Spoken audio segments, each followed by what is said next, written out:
Ladies and gentlemen, welcome back to your cybersecurity series. My name is Vlad and I'm here to help you and support you engaging in cybersecurity, even if perhaps you don't have a technical background. Today it's episode 24 and we are continuing our journey into cryptography. And there is this notion that we have been a bit circling around for many episodes now, and that's the secret encryption keys. This notion is absolutely central, which is why I'm using here a reference to the TV series on Netflix called Lock and Key. In that TV show, they are using many different magic keys with different powers, and it all revolves around the keys. It's the same thing with cryptography. This concept is absolutely central. We have already given some examples. If we go back to the Vigenère ciphers, you have to choose a secret word in order to encrypt all of your correspondence. If we take also the example of book ciphers, the concept of encryption key could be understood as choosing the book, but also choosing the increments, meaning those increments we talked about to refer to certain book pages or certain words within the page. That's enough for the concept today. Let's jump right in. Basically, we need to start by introducing Mr. Kerckhoff. Mr. Kerckhoff is Dutch, was Dutch. First name is August. He was born in 1835, died in 1903, and even until today, he is considered as the founding father of modern cryptography. So when I'm saying modern cryptography, I'm really referring to everything after the 1800s. So when we had some, let's say, post-industrial transformation communications, like the telegraph or even today, modern computers. So what did he do? Basically, he wrote a book called La Cryptographie Militaire, which could be translated into military cryptography or cryptography applied to military science. And it was really a time where cryptography was heavily intertwined with military science because many officers and researchers were trying to come up with different methods of encryption to make sure that the secret of the correspondence was preserved. And in this book, that is still readable today, he has announced a series of rules which cryptographic systems must abide by in order to ensure communication confidentiality. And if you are wondering why we talk always about confidentiality and not the other cybersecurity properties like integrity and availability, that's because that was the prime concern at the time. But we will also talk about these notions, particularly integrity, in the upcoming episodes when we reach, let's say, the end of the timeline and we talk about encryption on modern laptops. So basically, Mr. Kerckhoff, he was living at a time where the main communication device was the telegraph. The telegraph was operated here. As you can see, we have a woman operator that is being sketched. And she's using the device that I have put here as an illustration on the bottom right. People were sending messages, long distance messages, and that was really a revolution at the time, for example, across the United States using the telegraph. And they were encoding their message, and I'm really saying encoding. They were encoding the letters using Morse code, so short or long beeps that were sent through the electrical wires. So Mr. Kerckhoff, he really referred to cryptographic systems, and perhaps this notion to you is unfamiliar. Are we talking about a laptop? Are we talking about an algorithm? The thing is that it could be anything. A cryptographic system, in the context of this episode today, I really want you to think of a magic box. So it can be a physical box, like in this illustration here, which comes from ChatGPT, or you can think of it as an algorithm or a program, an IT program that you would have on your laptop. So a piece of software, basically. But let's look at the box so that you understand my analogy a bit better. Basically, this cryptographic system, so the box here, works with three elements. You have to give it a plain text. So you would put your plain text within the box. You would perhaps arrange a set of settings. So this is depicted by the wheel here that we have. So perhaps we can tweak certain parameters of the box at the beginning.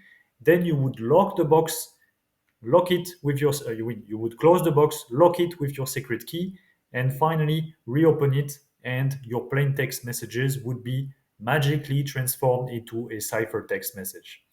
So that's the concept of encryption. Of course, if you put the ciphertext in the box, and then you use your secret key, you are supposed to get back your plain text.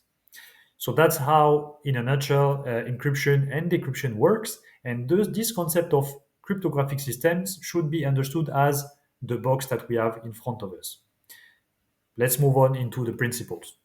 So there are six of them, and the first one, the first principle of Kerckhoff was the system must be practically, if not mathematically, indecipherable. Principle number two, it should not require secrecy. It should not be a problem if it falls into enemy hands.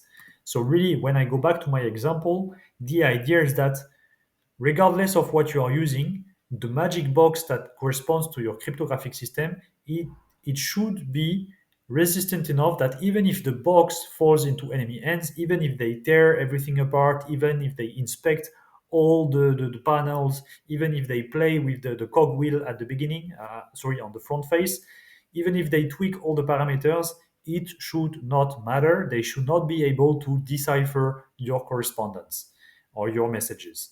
And that's absolutely essential in the context of modern cryptography. If you think of it as a piece of software, there were many companies in the 90s or even at the beginning of the years 2000s that says, well, I have this secret algorithm and it's 100% secure. It has been kept secret by our company.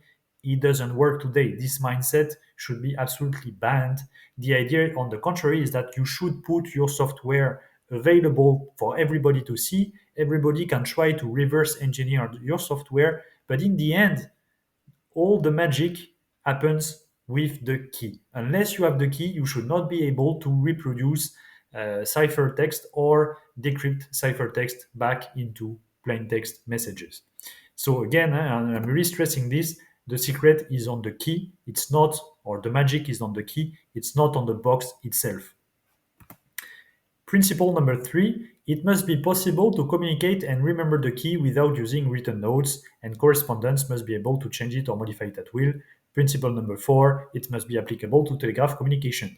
So here, of course, in my, let's say, a magic box example, we are using a physical key, just like in the Netflix TV series. But you need to understand that, of course, this is just a concept. When we talk about telegraph communication or modern communications with laptops and servers, the key would be a series of bytes, a series of character, or a passphrase, a password perhaps. So it needs to be something that you can remember quite easily. And of course, Kerckhoffs being born in the 1800s, it must be applicable to telegraph communications. Principle number five, it must be portable and should not require several persons to handle or to operate.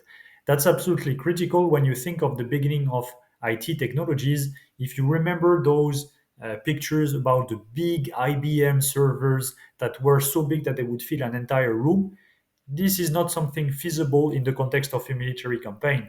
If you are on enemy soil, deployed in a certain country, you need something portable. You need something that you can operate, perhaps you only, or you with a soldier or a colleague. Big infrastructures were not, should be avoided at all costs.